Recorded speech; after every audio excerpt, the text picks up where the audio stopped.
Magandang gabi mga busing. Da-diversify natin yung investment natin. Meron tayo sa ASIG.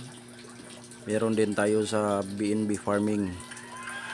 Kunin muna natin yung profit natin sa ASIG. Kukuha tayo ng 3matic yung makukuha natin dyan. Ililipat natin yan sa Binance.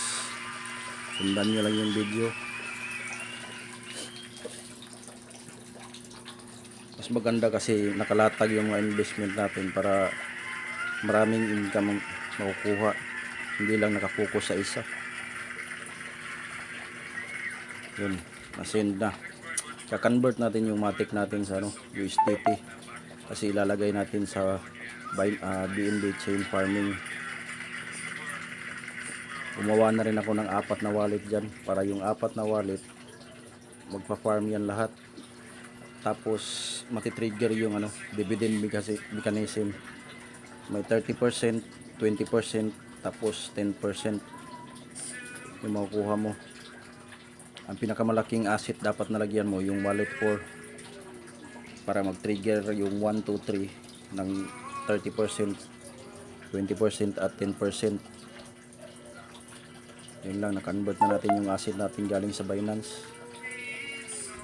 Lipat natin yan lahat ng USDT sa sa wallet 4 natin. Diba kita niyo yun? 15 USDT lang yun.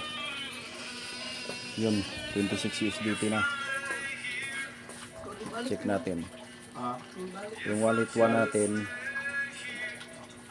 for wallet 1, wallet 2, wallet 3, 10 USDT lang lahat yan.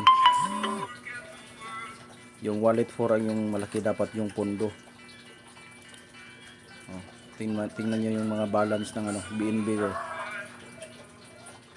8:15 PM magdi-distribute na ng BNB. Alas 8 pa lang ng gabi magsisimula na yung USDT snapshot node. Tapos 15 minutes lang magdi-distribute na. Yan na yung mga profit. Pumapasok na.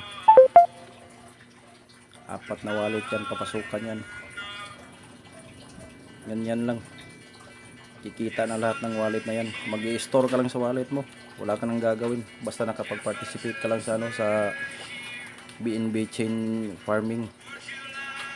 Dapat may minimum $10 lang. Pasok lahat yan. 4 na wallet yan.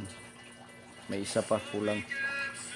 Kita mo kanina yung balance ng BNB ng wallet 1 ko, 163 lang yan. Ngayon 300 plus na. 311. Malaki kita ng ng wallet 1 kasi na-trigger yung level 3 dividend. Parang 60% yung kikitain niya lahat. Plus 2% pa ng balance sa USDT ko. So nasa 62%.